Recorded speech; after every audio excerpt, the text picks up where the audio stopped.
Beijing, China. Military Training Facility, West District. April 17, 1987. Friday afternoon, 2 p.m. The demonstration hall is institutional concrete, fluorescent lights, polished wooden floors. This is where the People's Liberation Army tests methods that will never appear in official records. 12 men in military uniforms sit along the east wall, ranks that command battalions or advise on tactical doctrine. Among them is General Wang Zhen, late 50s, whose presence shifts any atmosphere. He has fought in wars that shaped modern China. He comes to evaluate whether what he sees has practical combat application. The Wushu team has been performing for 40 minutes. 6 national champions demonstrating staff techniques, sword forms, empty hand sequences, precise, powerful, aesthetically flawless. But General Wang has not applauded once. He sits with arms crossed, expression neutral. The team finishes, bows, and waits. The room is silent. General Wang stands, walks toward center, boots deliberate against wood. Your techniques are excellent. Your discipline is clear. But demonstrations are controlled. Partners cooperate. In real situations, there is chaos and genuine threat. He pauses.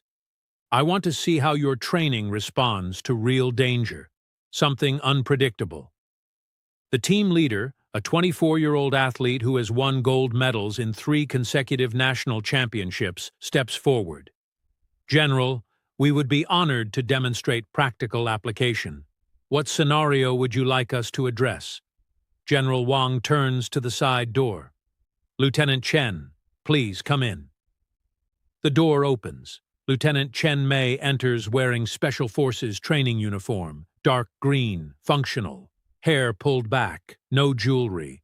26, serving in protection detail for 3 years, one of the first women selected for close protection. Her file shows rankings in combat, weapons, and tactics exceeding most male soldiers. She does not perform, she operates. Chen Mei walks to center, posture military precise. General Wang continues. Lieutenant Chen is a soldier. Her training neutralizes threats, real threats, armed threats. He gestures toward the team. I want to see how traditional martial arts respond to a real weapon. The atmosphere changes. The 12 officers lean forward. General Wang looks at Chen Mei. Lieutenant, show them your weapon. Chen Mei draws her Type 77 pistol, removes the magazine, holds it up, fully loaded. She reinserts it, chambers around with a sharp click, re-engages safety. The weapon is live. But what happened in the next 3 seconds would change how the entire room understood theory versus reality. General Wang speaks calmly. Lieutenant Chen will stand 5 feet away. She will aim. The team member will attempt to disarm her. This is not choreographed. One officer stands. General, live ammunition. General Wang raises one hand. Safety protocols are in place. But the threat must be real. He turns to the team. If you claim practical combat application, demonstrate it under realistic conditions. The team leader looks at his teammates. None speak. This is beyond their training. Then one member steps forward from the back, smaller than the others, 5 feet 7, 135 pounds, movements economical, precise. His name is Li Lianjie, soon to be known as Jet Li. 24, training in Wushu since age 8, national champion. He steps forward because General Wang's question deserves an answer. The witnesses would later say this was when the room became absolutely still. Li walks to center.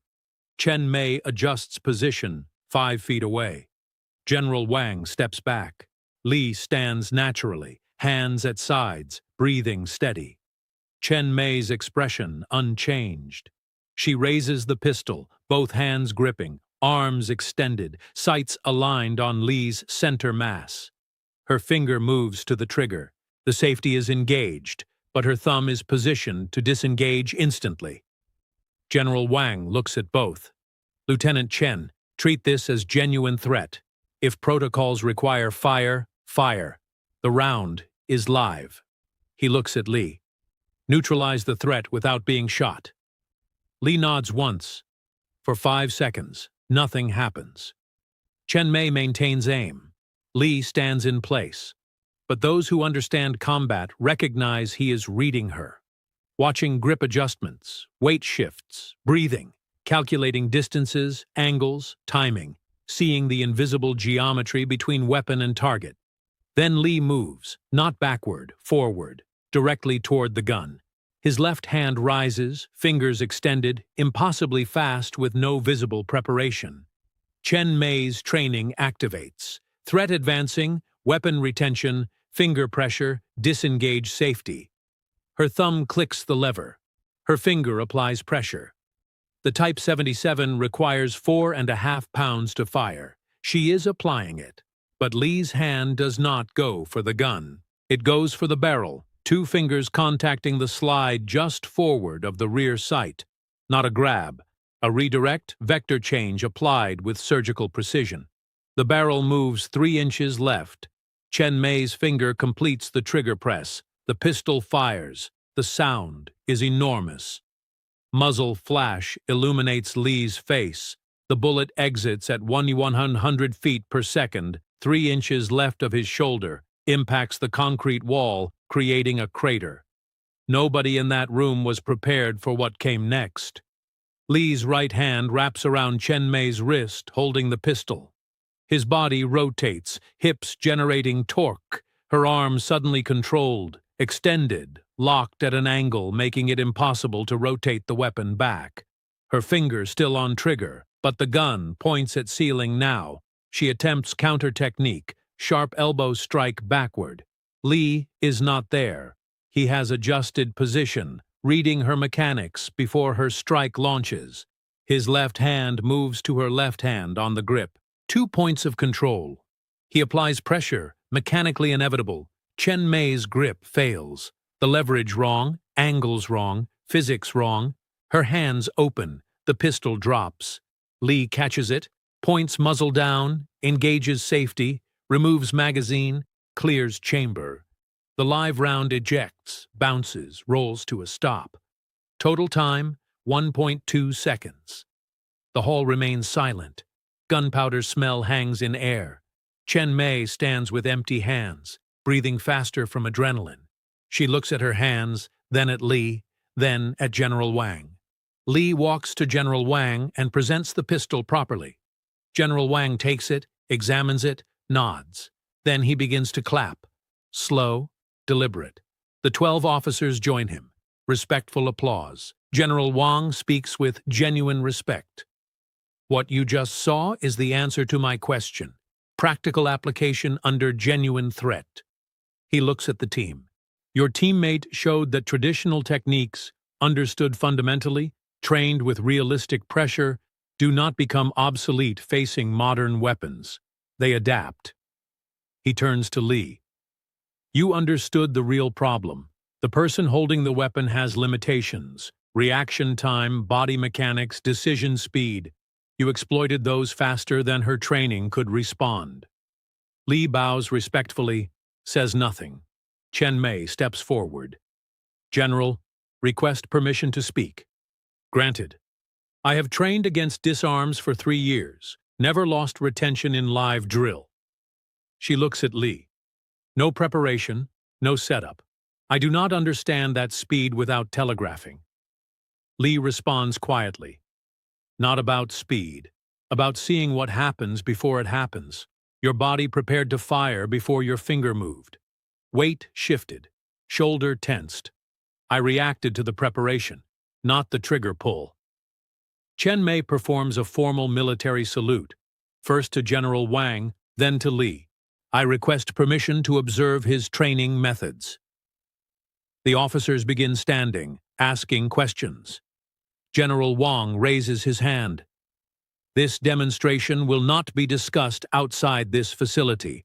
No photographs, no reports, no documentation.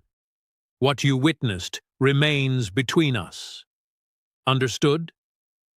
12 voices. Understood, General. He turns to the Wushu team. Continue your excellent work. Preserve traditions. But tradition without testing becomes performance. Real martial arts must be tested against real resistance. The team bows and exits. Chen Mei remains, speaking quietly with Li about training methods. General Wang watches, then turns to his officers. One approaches. Should we incorporate these methods into curriculum? General Wang considers. Not yet. This is decades of training, understanding at a level most will never reach, but it should be studied. 12 witnesses, 1 loaded weapon, 1.2 seconds, and 1 lesson none would forget. The most dangerous opponent is not the one with the most powerful weapon, but the one who understands human limitation better than the human holding the weapon. The story would circulate quietly among military circles, never officially confirmed, never denied. Those present would say that on April 17, 1987, they watched a martial artist do something that should not have been possible, proving the old methods, when truly understood, were never obsolete. They were waiting for someone skilled enough to demonstrate them where failure meant a bullet. And Jet Li, who rarely spoke about it afterward, would say only this when asked by students, "The gun was real, the threat was real, but so was the training. That is all."